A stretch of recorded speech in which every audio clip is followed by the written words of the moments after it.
Brilliant. Brilliant. Love it. Well, looks like we may be a small and yet mighty group today. So why don't we launch in, because I want to be really respectful of everyone's time. Again, we're going to record this and we'll throw this up into our YouTube page. So with your permission, we'll get going. So welcome, everybody. Thanks so much for taking time. I am just so humbled by the fact that people even want to spend any of their precious time on some of the conversations that we're having. And I really, really appreciate that. This is our 6th Four Simple Words Forum. And we're chatting today with Lakdeep Dhaliwal, and we'll do a formal introduction in a bit. We are a small group today, so really let's make sure we keep this super conversational and encourage you to jump in. Maybe keep our mics off for the first bit, but as we get into the conversation, I encourage you to jump in. And we do have the chat, which I encourage your questions in there anytime you have any, of course. And again, just a reminder, we are recording this as well. So while we're settling in and I go through our usual introductions, the question I'm going to put in front of you today, and this is based on a number of the dialogues that I've been having with people, which are the one-on-one conversations. I'd encourage you to ask you to reflect on the benefits of being in service to others. What are the benefits of being in service to others? And this is a continuing theme that's come up in my dialogues, and I'll circle back to those in a bit.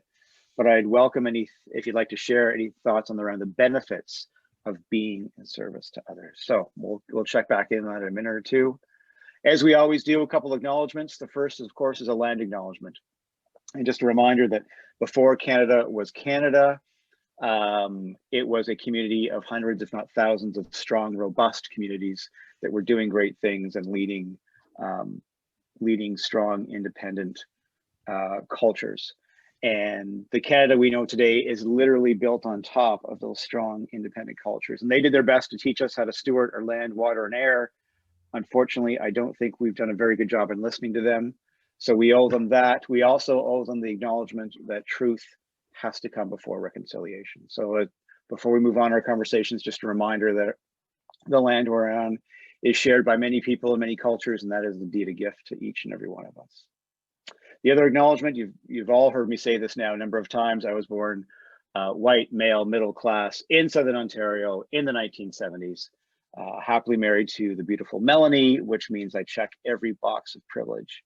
And I got to tell you that this Four Simple Words journey that I'm on is really challenging and pushing and pulling that privilege so much. And I just feel really blessed to be able to have these conversations and through them better understand both the good and the bad that my privilege can do. And so the good I'm hoping it can do is creating space for other people to have voices. And that's part of what we're doing through our Four Simple Words journey. So if I need to be called on anything around my privilege, I encourage that conversation now or afterwards. And please know that I'm doing my best to be an ally, and I need your help doing that. So if there's ways that I can be doing that better, please let me know.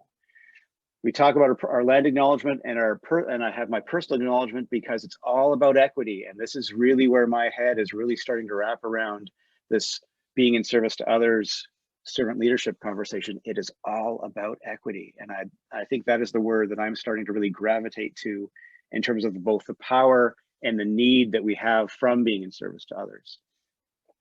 And I haven't quite figured it out yet, probably never will, but I wanted to share that word is taking on bigger, heavier, more exciting meaning to me than I thought it ever did. I thought I ever could, actually. And again, that's thanks to all the input that we're receiving through our Four Simple Words. We're all familiar with this, and just in case we've got some viewers watching the video later around how we got here and what Four Simple Words are, my grandmother was an absolute rock star and one of the most important people in my life. I spent a lot of time with her in the summers in Kingston, Ontario. In fact, a ton of time with her. And she taught me so many things. She taught me how to make applesauce. She taught me how to appreciate old movies. She taught me to appreciate literature. And one day she did this mic drop with these 4 simple words. And I was too young at the time to appreciate it and just how impactful they were. But they've carried me literally my entire life at home, work, and in the community. And the 4 simple words, we all know them, no surprise. It's not about me. It's not about me. And that has modeled how I've tried to parent, how I've tried to lead, how I've tried to build Pearl Street.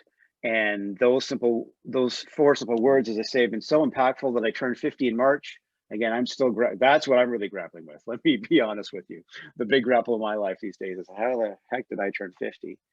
And they've had so much impact on me. I thought my gift to the world could be Elsie's wisdom, and that's led us on this journey. The initial feedback was, hey, that's a really exciting conversation. Those are great words. The other half of the conversation was, let's really think about those words. And that pushback has really has turned into this journey that we're on. So again, I'm so grateful for that. You can learn more at FourSimpleWords.ca and follow us on all the usual social platforms. One of the things and themes and pushbacks that has really come up through our research and through our thinking has been the link between servant leadership and faith. And there is, in many worlds, this direct link from the idea of capital S, capital L, servant leadership, back to evangelicalism. And there's nothing wrong with that.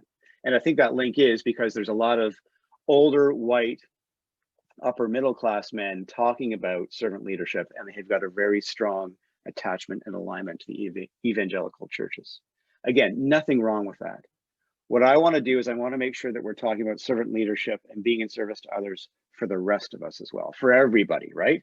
And I think some of the pushback is that servant leadership has come from a certain corner of our community, and we can be doing better, I think, to populate it. So with that in mind, I thought, well, who do I have in my world that's smart and come from different faith backgrounds that we can have a conversation about this with? And so this fall, our forums this fall have been kind of exploring the link between service, being in service to others, and faith. We had our good friend Sarah, who introduced us to and opened my mind to the beauty that is the Muslim faith and all the great work they do. Today, we're talking to my friend Lakdeep about Sikhism. Yeah, Sikhism, not Sikhism. So that's going to be the first apology right there.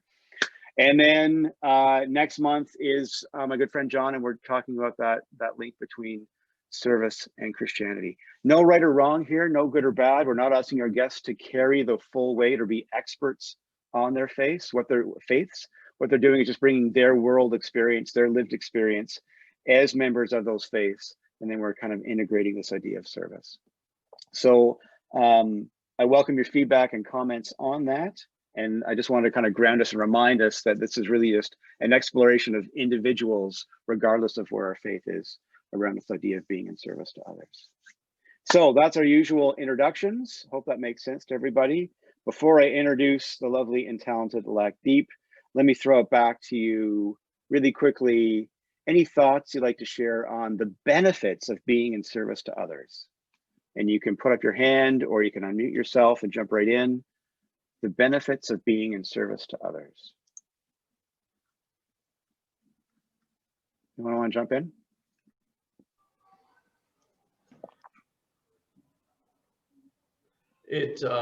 Greg Smith-Young here, he, him.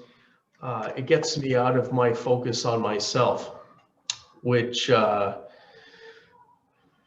usually proves to be quite unhealthy for me and for others.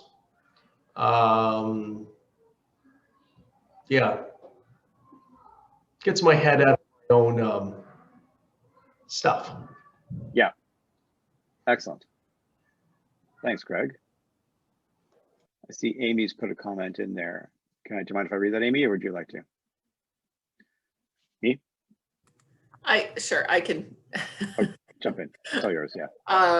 So I just said, I think it's a good question. Like, what are the benefits? So you had me stumped a little bit. So it's just one thing that came to mind is that I think that it helps me tap into what my purpose is, and the ability to use the gifts that I've been given and the privilege that I have to do something that is of value. I think in my own reflections, that's the goal that I have, is to do whatever I'm doing is valuable to people, that I'm not just doing it for myself, but it has some sense of value.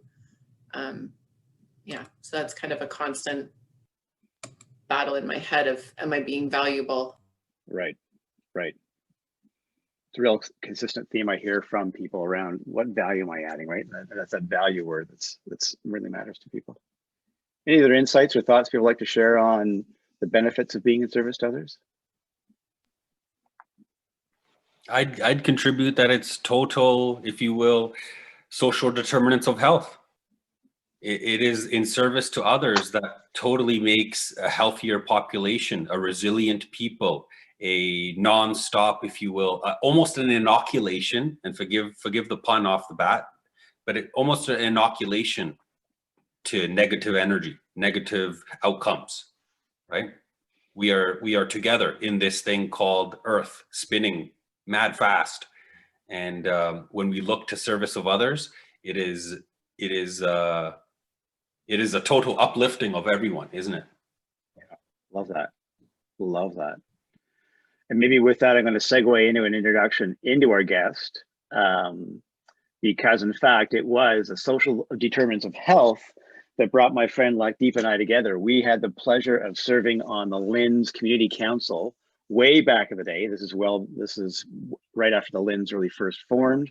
Arlen in particular did a really good job and wanted to reach out to the community. And there was this cool cat sitting in on these meetings named Lakdeep. And I gotta tell you, you meet some people in your life who just radiate joy.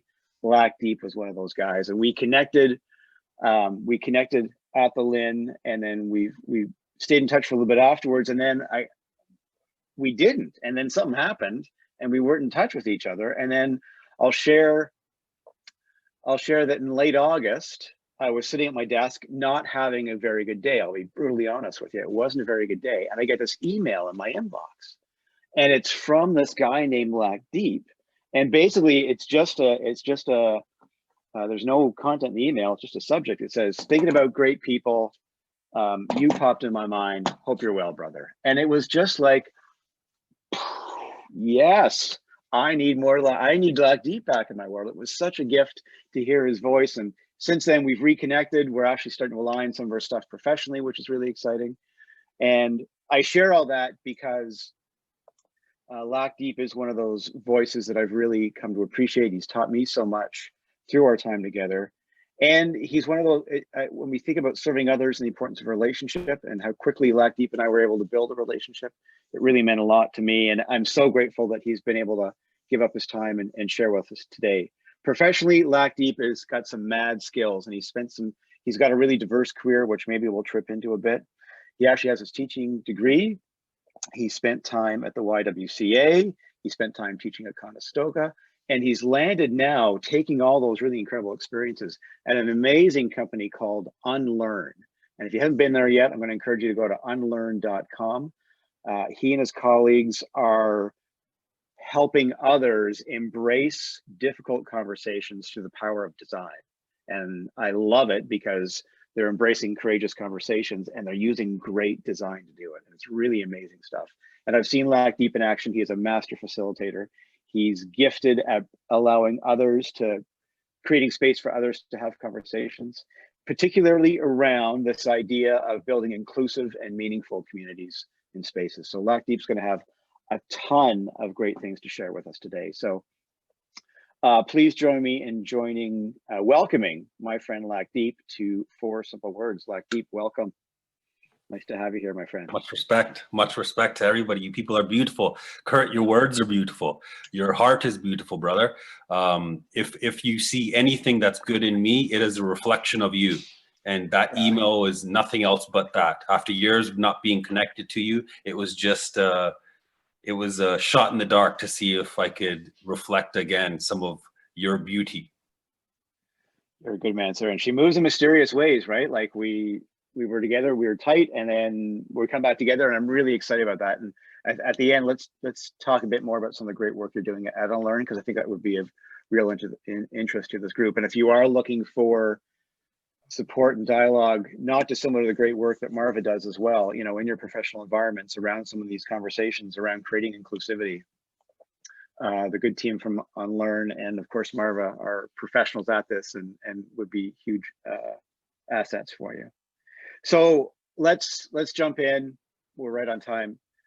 Let me start with the apology. I have been saying the name of your faith wrong since day one. It's Sikhism. So first of all, shame on me, not cool, Kurt.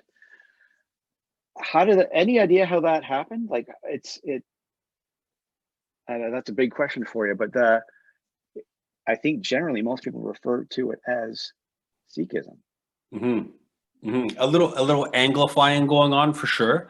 Okay. But to be really honest with you, language is fluid, right? And it's always changing. It's always growing. There's some folks that will say Sikhism, and there's some folks that will say Sikhism. There are some folks that will say Sikhi to this. I'm reminded that whatever you call it, it is one thing, and it's just a way of being, right? Sikhism, Sikhi is all about learning. You can call yourself a Sikh. You can refer to others as Sikhi if they are on a journey of learning. That's really what it comes down to. Sikhi, a person on a journey of learning. I love that. Mm-hmm. And there's a strong connection between Sikhism and learning. Like it seems like it's kind of grounded right into the very core of your culture.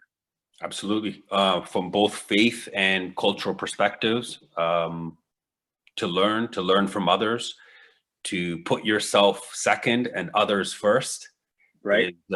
is a lifelong pursuit of Sikhi, lifelong pursuit. So a lot of people even talk about, a lot of folks talk about guru. Guru is a Sikh word or a Punjabi word.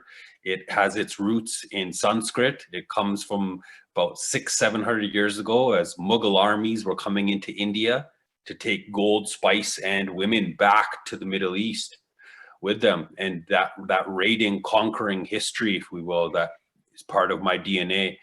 The Sikh, the guru, is made of two words. Gu means ego, and ru means to destroy. So often is the case in North America, especially, we tend to look at gurus as teachers. They're not necessarily teachers. Guru is someone who has destroyed one's ego. And so therefore we have hockey gurus. They're called Wayne Gretzky, Haley Wickenheiser. we have facilitation gurus. They're called Kurt Hammond. They're called Marva Wisdom, right? We have good gurus all around us. And why are they gurus? Because of one fact: they have managed to kill one's ego and provide space for others. And therefore, for us, we constantly want to recognize, big up, and bow down, if you will, to gurus in our life. So what does it mean? Like, I love that. And again, learning so much from you and through you. I mean, that word guru has been co-opted. I want to circle back to maybe have a bit of a conversation around that. What does it really mean to destroy your ego? Like that's a big, overwhelming, seemingly dangerous thing to do. Is it? It's a great question. For me, if I may, and again, this isn't luck deep knowledge or luck deep talk. This is hundreds of years, thousands of years, really, of elder talk, elder wisdom. I have been privileged enough to hang out with some of the gurus of my life, if you will, and they have taught me this: that killing of the ego is exactly four simple words. You've summed it up beautifully.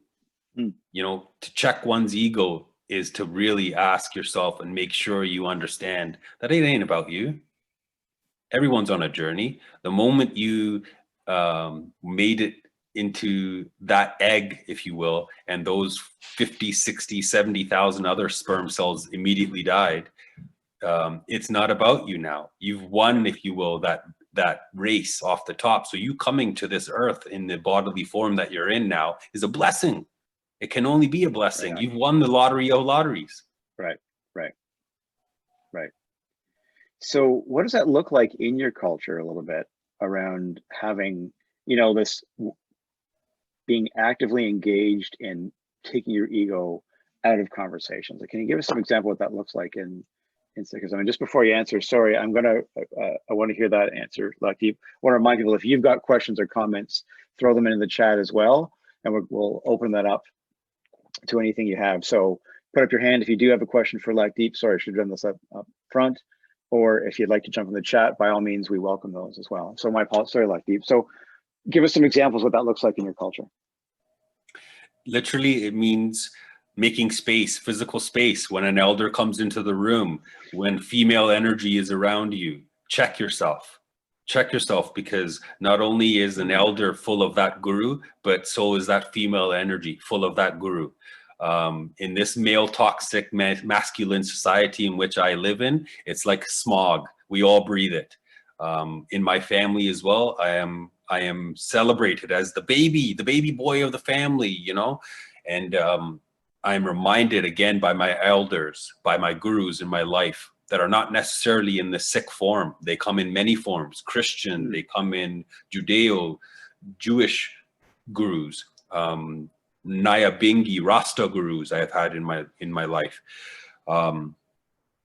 It really looks like bowing down. It looks like before you put a morsel of food in your mouth, make sure that the other's plate is full.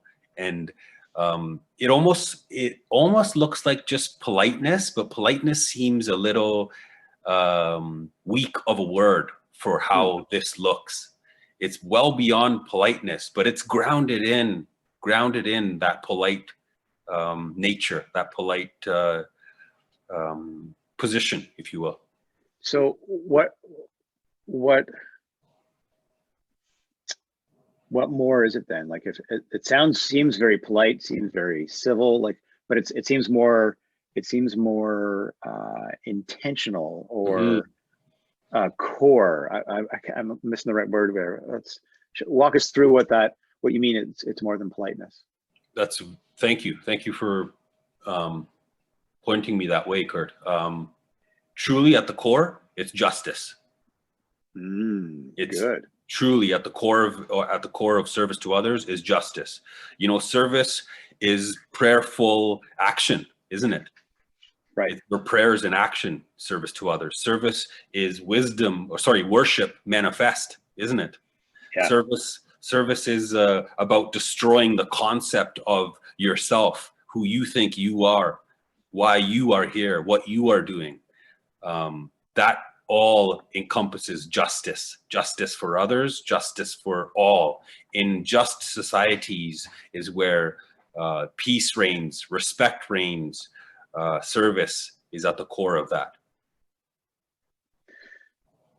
And there's an interesting tension there. And this was some of the pushback that I got initially when I rolled out Four Simple Words, was that the idea of that servant leadership created an inequality and immediately created a hierarchy, right? That first of all, you needed the help. Maybe I haven't even asked you yet, but I'm just assuming you need the help. And perhaps that inequality, it's easy for me as the straight white male, it's easy for me to say, oh, I'm being in service to other, because that word doesn't have the weight that it will for other cultures. So how do we align that, making sure that we're being in service to others without doing harm to ourselves, or without becoming less than, or do we? Walk me through that tension. Servant leadership, to me, folks, and Kurt, thank you for, again, this platform and you making space for someone like me who knows nothing, who is nothing when it comes to these conversations. Servant leadership is less talk, more doing, isn't it? Servant leadership is ever ready. In Sikhi and Punjabi, we talk about tiyar bar tiyar, and that word means tiyar bar tiyar. It's 3 words. That means ever ready. And what are we ever ready for? Ever ready for justice. Live, breathe, die for justice for others. Right. We look this way. I have a beard. I have a turban on my head because of that history. Justice for others. I was denied. My people were denied this thing on our head. The people who came in, as I mentioned, 500-600 years ago, raiding Mughal armies into India and to take gold, spice, and women back to the Middle East. They wore this on their head, and they didn't allow others because they wanted to have a status symbol, a power. They wanted to instruct, if you will, fear in others, to say, I'm the man, if you will.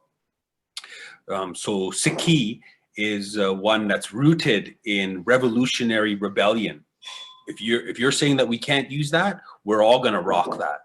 So that's why Sikhs wear the turban.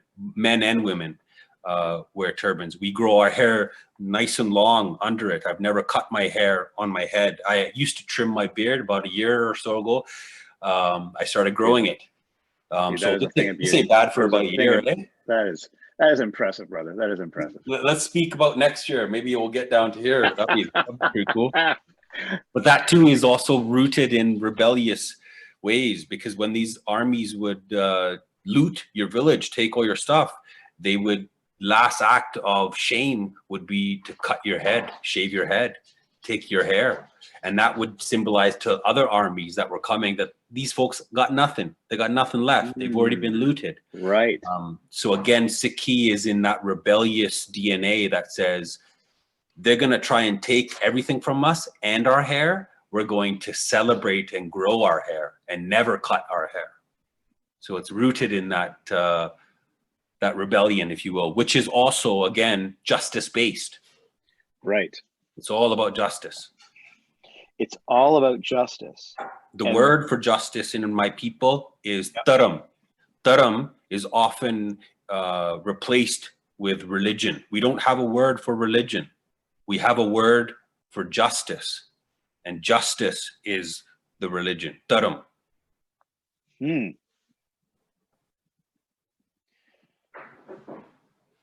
So I'm looking at some of the comments, and I really appreciate people jumping in the chat room. I want to build on that, Lakdeep, and Shakiba's made an interesting point. I think it's important to be authentically, time for a coffee, to be authentic. Let's try this again. Could you just hit pause and just to be authentic in service to others, but not at the expense of your own well-being. Is there a tension there around giving up too much of yourself? And I'm wondering how that relates to your faith. And maybe is that humbling, that humility, a part of your faith? Kurt, what could be more uplifting than to live, breathe, die for the justice of others? What could be more higher than that? So for me, I see no tension at all, none at all, by putting oneself second, third, fourth, fifth down the list, not even on the list, and putting others on the list. There could be nothing higher than this, nothing higher.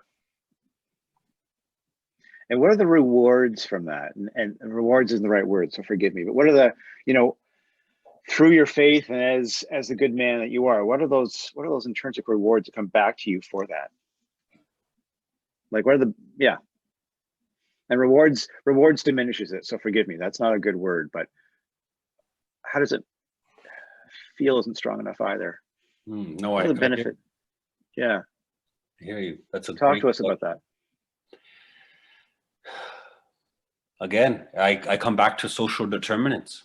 If we want a healthier society, a healthy population, a healthy family, then we got to do stuff for each other all the time. We have to have a firm commitment to each other all the time. We have to be willing to sacrifice our own thought for the freedom of others. That to us is heightened justice, is where you can sacrifice your thinking for the benefit and freedom of others to have their thinking go on. So just really quick, I think no further than our 9th guru. We had 10 gurus in our history. And our 9th guru gave his life, literally his head, for the Hindu faith. The Hindus were being oppressed in India, and the Mughal emperor at the time, Aurangzeb, said, bring me one person that will not be afraid of me, or that I cannot convert into my form of Islam. And it wasn't the true form of Islam. It was corrupted.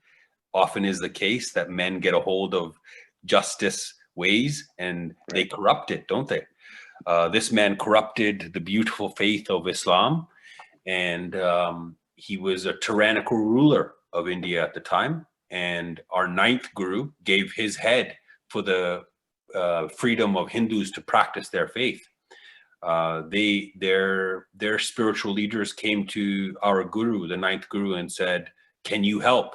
And our guru said, I can help.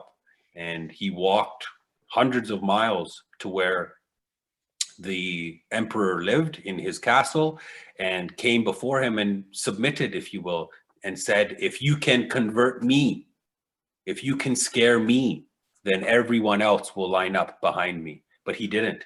He didn't. He wasn't scared, and he was not a man who gave up his faith around justice for everyone here on this land, if you will, on this earth. So he beautifully, bravely, if you will, gave his life for the pursuit of others. Mm. So what is justice? And a couple of questions here in the chat. What is justice? Let's drill down on that, because you've used that word a lot. What does justice look like in your faith? Like, what does that, how does that translate to? And that's a great example of fighting for another faith entirely. That's it. In today's context, what does that look like? What does that word justice look like? A radical reduction of yourself, and again, ready, tiar por tiar, by any means necessary, as MLK used to say, by any means necessary. And Malcolm X took that to the next level, by any means necessary. Ready to live, die, breathe for the freedom of others. This is justice in motion, if you will, for us. So can you say that again? A radical something of yourself. That was great language. I don't even remember. You're so good. I just talk. It just spills out, Kurt. You know, if I gotta hit rewind if I want to get that word for you. Yeah, we'll find it. We'll find it. Radical reduction. Radical reduction. Yeah, yeah. Thank you, David. Thanks, David. That's powerful stuff. That is powerful stuff, my friend. So how does that? It's history. It's history. It's in our DNA. Again, from just a little bit of that raiding Mughal army talk to even present day. Present day Sikhs are ever ready to serve others. Sikhi cannot be even understood without the practice of service to others. You cannot call yourself, you cannot come closer to the idea of Sikhi if you are not in pure service to others. Right. So a couple things. So yeah, and there's some really interesting comments. And if anyone wants to jump in with a comment or reflection, please turn off your mic and jump in. I think what I'm grappling with a bit here, Lakdeep, and there's another challenge. It's where I've been pushed around. How do we make sure? And Amy's got some good. The why you are engaging shouldn't be self-serving. And I guess maybe that's what you are saying. In fact, that the why you're connecting with serving others isn't for me. It is for those others, right? I love that. That's well put. In a modern context, in today's world, how do we make sure that we're looking after ourselves as we do that? To see yourself in others, right? To see yourself in others, and then to see others in yourself. That holds us accountable, doesn't it? Because if I know that I'm contributing to your well-being, your safety, I know you are to mine. And now we talk about, if you will, those utilitarian principles where we're all rising, we're all, if you will, supporting of each other. That village talk, if you will, that my elders know very much so about. To see yourself in others and to see others in you. To lose yourself, if you will, in others is the ultimate pursuit of that ego killing, isn't it? To lose yourself in others. So long as I am not well, and I think where some of our questioning is going is so long as that needs is not the right word, but that sacrifice and that relationship, and I think is what you're saying, is coming from a place of equality, that we're in this together, right? I think that may be the key here, that in serving you and giving up my needs, whatever those are, I'm doing so from a place of that we're collectively rising all the boats versus your boat being better than mine. We have this radical concept. We talk about rebellion history.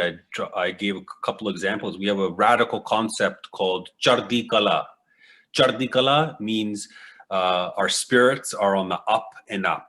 Often is the case when a Sikh will meet a Sikh, they will say, hey, what's up? How you doing? You good? And the response will be Chardi Kala. Chardi Kala is this rebellious mental frame of the world where no matter what is going wrong in your life, you are ready to tell others that you're on the up and up. Your spirits are on the up and up. You are constantly on the up and up. From being starved of butter, sugar, milk, resources, land, food, my people always remembered Chardi Kala. Chardi Kala then becomes almost like muscle memory. When someone asks you, hey, Lakdeep, what's going on? My automatic response is Chardi Kala, on the up and up. Blessings. Some of my Nyabingi elders teach me always to teach and respond with blessings. What's going on? Wagwan? Blessings. Blessings. And that is a radical, if you will, strength-based, if you will, Yes. framing of the world. Yes. I mean, incredible strength comes from that because, and I'm oversimplifying, forgive me, but I'm content or happy with what I have as opposed to wanting more. Is that part of that? Beautiful, beautiful, Kurt. To be thankful of who we are, to be thankful where we are, what family we're born into. Again, that sperm that was me and you that made it into that egg, and then others died immediately. I'm shocked by this when my more scientific folks teach me this, that Lakdeep, as soon as you made it into that egg, at that very moment, that instant, everyone else, almost a poison is released and all the other sperm immediately die, even if they're halfway through. And therein lies the blessings of like twins and quintuplets. They make it in at the same time, right? And everyone else dies again, or is destroyed, if you will. There are some, even if you want not to get too weird, but there are some sperm that never even try to make it to that egg. They're just trying to block mine and your path to getting there. Right. You paid a lot of attention in biology class, didn't you? Yeah, right. Speaking of biology, this was my first experience with a teacher of color. And it was the teacher of color that opened my eyes to seeing myself reflected and honestly just making eye contact with a teacher. I didn't have that experience up until grade 10 biology class. Wow. High school, Blueville Collegiate. And this again is a man of God. I often talk about, when I say man of God, I don't mean any faith-based connection. I mean that justice connection. This was a man of God. He inspired justice in the classroom. He inspired justice on the soccer fields after school, and he still does to this day as the head of the science department at Blueville Collegiate. A great man. What an interesting place to use the word justice, Lakdeep, in a classroom setting like that, and in terms of the impact it had on you. Is that part of what justice looks like?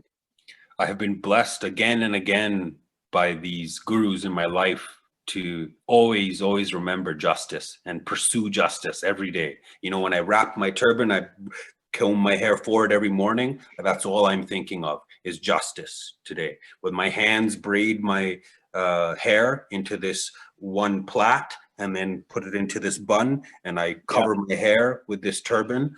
I am thinking only of one thing, and that is justice. How do I come closer to the justice of others? How do I work towards justice for others? Love that language. Oops. Yeah, Marva, jump in. I just have a question. When you talk about justice, like again, I am really honored to see you again. It really is. It really is. It fills me up. When you talk about justice in the way you talked about it in the classroom, we're talking very much about equity, but the way you have framed it makes me think that justice is equity in action. It is what you do. We talk about equity as a thing, as the noun, but justice is the activity to ensure that as we are interacting with each other, we're putting the other person in our shoes. And that's not necessarily equity. Equity could be how you see others, but justice is how you act upon it. And I never thought about it that way. That's the way I'm seeing it now from the way you're framing it. You are the teacher. I am the student. You are the teacher, Marva. Does that align with what you were thinking there, Lucky? Absolutely. Yeah. The pursuit of that, the actionable part of that talk, absolutely is justice, isn't it?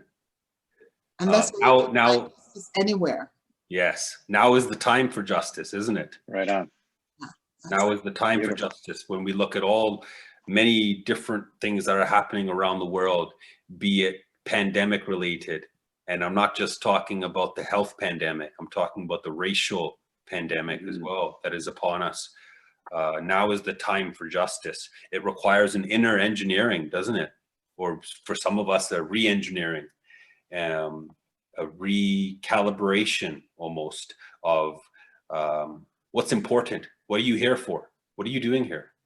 What's your legacy that you will leave when you leave here? All of those things, which Kurt, again, inspired by your lineage, your DNA, who you come from. Right. Right. It's that whole uplifting everyone is the act of justice. That's beautiful, Lucky. I love that. And I think maybe Amy's got a question that kind of relates. Amy, do you want to jump in with your question there? Is that the one about on the up and up? Either one. Yeah. You've got some great stuff in here. Yeah. Or what was the other one? I'm just busy in the chat. Sorry.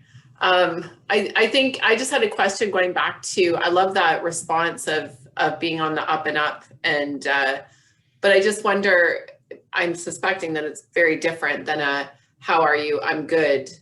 I see. You know, I have that strong need for people to be okay with saying they're not okay, right? So, but what I'm hearing from you is a different thing than that. And I just wonder if you can differentiate that on the up and up from the sort of just, I'm good. Thank you, Amy. That's beautiful. And again, that speaks to who you are, what you know, and the work that you're well in. I can hear it in your voice that you work towards justice in others and authenticity. And some of that also is true. It's evident, right? It's not to say Chardi Kala is about not being honest with yourself. I feel like crap today. I'm really depressed about this thing in my life, or I'm struggling with these things. But Chardi Kala then says, you know, all those things that are crappy in my life, I can start to win that battle when I change my mind. My 10th guru says, Man jeete, jag jeet. It literally means victory over the mind is equivalent to victory over the world. So it's a reframing. It's that inner engineering stuff, if you will. It's a complete resilient place. So yes, crap does happen in our life and it does bring us down. Chardi Kala reminds us to stand up. Stand up. Thank you. That was really good. Well, Really great good, question. Yeah. John, I think you've got an interesting question that might relate there. Jump in. Well, I think it's around the whole theme of it, and maybe the biology lesson related to sperm is where it's getting me going. I'm just wondering, like, justice and this ego killing. Do we think that this is something that's innate in human beings? Does it come naturally? And is there something that, you know, either breaks that or wounds that as someone goes through, and then they decide to go on a path instead of ego killing as ego, you know, enlivening? Yeah, I'm just curious. And then related to that, like, my concern in our society is with many people not connecting to organized religion, which, you know, a variety of good reasons why that might not be a good idea, even being somebody who serves such an institution. But even not connecting to specific sort of spiritual practices or things like that, where is it going to come from? Where would one draw this this natural desire to seek justice and this natural desire to kill the ego for the good of our world and the benefit of others? I'd love to hear how you respond to that, Lucky. John, you speak from truth. You are truth, brother. I can hear it in your voice as well. I can see it on your beautiful face as well. John, I would only answer that by saying, look no further than community. Okay. It all comes from community, all of this. You know, there is a self-preservation upon us innately, I believe. I think there is. We're born with that. There's some self-preservation.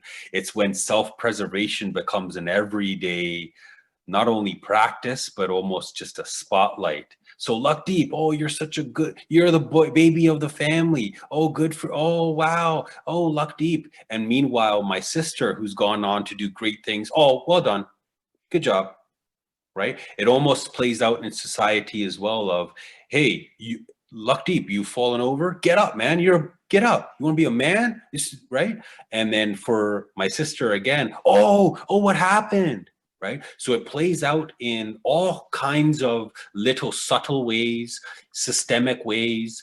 It plays out in familial ways, right? It plays out in kinship, but look no further than community as being that source.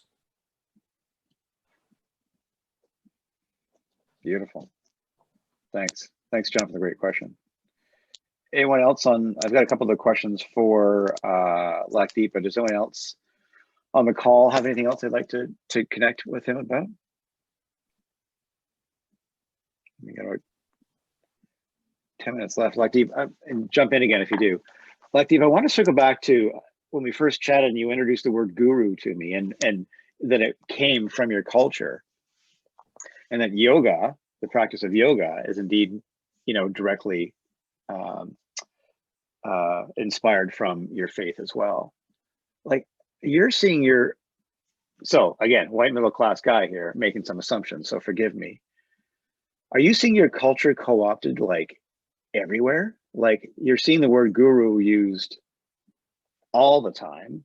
Everyone's a yoga expert now, right? Lululemon is making a ton of money off this. How does that and again, what is that like to see your culture used in so many different ways, perhaps differently, and that's my assumption, than it was intended? So can you walk us through, is there a tension there for you at all? What's your reaction to that? Thank you for that question, but let me defer to my teacher, Marva. I think she had a comment or a question first, and then we'll come to this, please. Oh, sorry, I missed that. You're on mute, Marva. You're on mute, Marva, sorry. Thank you, Luckdeep. You're so awesome. The question I had was not related to that. I'm sorry, Kurt, but it was great, go. When you spoke earlier about Sikhism and the growing of your hair, and then you referenced Rastafarianism, and I thought about Rastafarianism growing off their hair and the importance of that, as well as in many indigenous people, the growing of their hair and what that means to them. And so I'm just trying to see the commonality. And I know from some work, I mean, I know very little, but certainly when I think about Rastafarianism and the connection to the earth, to Mother Earth, and nature, and you reference Nyabingi, and it's sort of an homage to the earth to conquer all the evil that is happening, and the very negative energy in some areas that are going on right now. Similarly, if we are to follow our indigenous populations, we will find that we will be in much more better shape environmentally and otherwise. Again, Mother Earth. Can you comment on that a little bit? The connection of these varying, really varying groups around the length of the hair and the growing of the hair. Wow, beautiful. Thank you, Marva. My hair is who I am. My hair is my ultimate strength. If there is a place of strength inside of me, it is my hair. It is because I've grown my hair. It is the symbol where I am recognized because Lucky, that guy with the hair, that guy with the, that Luckdeep, that guy. It is not just on recognition, but it's also inside. You know, there was a ceremony that took place in 1699. My people were turned from a faith group into a army. We consider ourselves a martial race, an army of a peoples. On that day in 1699, the 10th Guru initiated this army and said, from now on, you will not be a faith community. You will not be pursuing, if you will, an inside God. You will be seeing an outside God in everyone. So rather than a monotheistic approach, Sikhi's best approach in a pantheism. And that pantheism says there is God in everyone, in everything. And we grow our hair to remind us of that strength, that God is in everyone, in everything. That length of that hair that is growing on all of us, in all kinds of places, has a function. And for you to know and be part of that function is you to be part of nature, part of life. So for example, I have hair underneath my armpit right now that I touch and I'm like wet because I'm nervous talking to you smart peoples. But it has a function. It regulates my body temperature. My core body temperature is regulated from my armpit hair.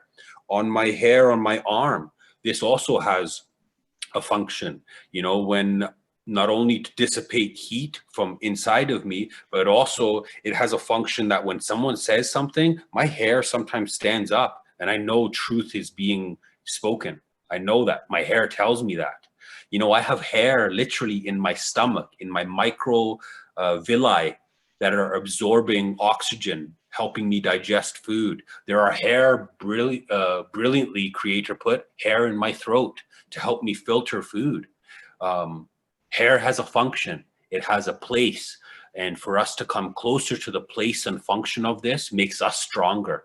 Look no further than our first people, as my teacher has just mentioned. Look no further than my Nyabingi elders who inspire me to grow hair. Why? Because Babylon said not to, because Babylon cut it. And now I grow the hair in direct rebellion and in direct celebration, if you will, Right. of this nature, this Mother Earth.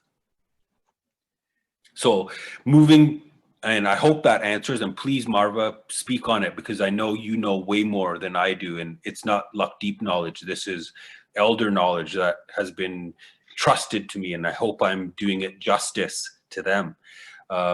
Kurt, I come back to yoga and guru talk. Right. It's not on me to own it. That's one thing that I'm trying to unlearn, if you will, of myself of, hey, Lakdeep, just because you were born into this Indian family and you're sitting in Kitchener-Waterloo right now, who are you to own the concept of guru? And yes, when you pull up to your RBC bank and you park your car and you look up to the window and you're a little pissed off because now there's a yoga pose person standing there. Yeah. And the comment is, we can help you get your RSP picture in tip-top shape, if you will. I am like, what? That's thousands of years of knowledge that you're pimping almost onto this, this piece of paper to sell your RSP or your financial products. But again, I am reminded, I don't own that. It's not mine. That is for everyone. That's not for me. That's not as soon as there is ownership brought into anything, as my first people elders teach me, as soon as ownership comes into the equation, ego is there. And that's why in many first people traditions across this land, ownership of land is, right. Wow. Brilliant, Lakdeep. And I love that link. A couple of things just to reflect on your really quickly, and I'm conscious of our time, and your response to Marva, that there seems to be a direct link between rebellion and celebration. There seems to be a fairly straight line there, which is one that would be new to me. And I really, is that fair? I love that. Because you're talking about the responsibilities you have as a as warriors. I think that's the word you used, and that's in celebration of serving others and that call to justice, right? Radical. And then this link, radical. Don't forget the radical part of it. And then this link from ownership. The concept of ownership then immediately puts ego front and center in our conversations. That's really powerful, my friend. That's so powerful. Thank you. We're always checking each other. We're always checking each other with that language, with that talk of come to my house, eat my food, stay Stay at my place. Right. Nothing's Yeah. yours. Yeah. Luck Deep, Right. this name that you think is even yours has been given to you. Luck Deep, who you think you are is strip away those, if you will, identifiers, and look at the truth of them. Nothing is yours. This body that you think is yours is a temporary vessel. It will soon leave you as well, Luck Deep. So do not put your trust in things that will leave you in a temporary. Right. Look, there is something more, if you will, permanent to this life, this blessing of being here right now. And that's, if you will, the essence of where we get to in terms of that ego killing. Look to the permanent. Look to the permanent. Love it. We got 3 minutes left, my friend. And so we said our last question is, and it has been on these series, is, and first of all, thank you so much for all the sharing and your wisdom and joy, and you are a gift. I'm wondering, what's your call to action to us as a group of individuals thinking about being in service to others, being servant leaders? What's your call to action to us and to others who want to be better serving to others? Look no further than our beautiful, beautiful teacher and elder in Senator Murray Sinclair. Look no further than the work that he has done and his people have done to bring truth to the forefront, and then reconciliation, as you mentioned. I look to the 94 calls to action. And my call to action is, what's yours? Of these 94 of this land that we all find ourselves on, unless we are first people, somebody immigrated here in our history. Somebody brought us here, right? Right. Unless we are first people. So that in mind, as settlers, these 94 calls to action, there's 6 themes of them. Which one is yours? It is time for justice for everyone. It is time to inspire and operate from that chardi kala place, that place of always radically and rebelliously thinking, I'm on blessed, and I'm on blessed, and I'm on blessed, and keep building from this. Keep building from this blessed, strength-based position. It is not only a call to action, it is a call to reaction. React with that positive blessing that carries all of us. React with that positive message that resonates in all of us. You know, Creator has given us breath. I don't know when it's going to run out in any of us, but while we're here, the call to action is justice for others. Mike, drop, eh? Fabulous. Friends, what a gift. Honestly, I am so humbled that you all are giving up your time today to be a part of this conversation. Please join me in thanking Lackdeep for being a part of our chat today, and just all kinds of wisdom there, my friend, and just knowledge and humility and leadership and all the good things that you are. It's such a gift. Learn more about Lackdeep and his good work at unlearn.com. Honestly, check them out. They're the bomb. I've seen them in action. As I say, we're hoping to align a little more professionally as well, and I'm really excited about that, Lackdeep. So thank you for that. What a blessing! Another what a blessing! What a blessing of this platform and your work, Kurt, and your people. Thank you. Look at how beautiful your people are. Look at these beautiful people. How lucky a guy am I, eh? Right? Another Forcible Words, thank you to Delbert, who's running our technology for us. Delbert, thank you as always, appreciate that. If you're not following us on social, please do sign up at FourSimpleWords.ca for our newsletter. And every person on this call, please sign up for Forcible Word Dialogue if you haven't yet. They've been amazing conversations and very greedy of time, but they've been such a gift and are really feeding into this pool of knowledge we're building. So if you haven't signed up for a dialogue yet, please do so. FourSimpleWords.ca/dialogue, and I would love to spend some one-on-one time. Everyone, thanks so much for your gift of time today. It's been a pleasure. Hope you all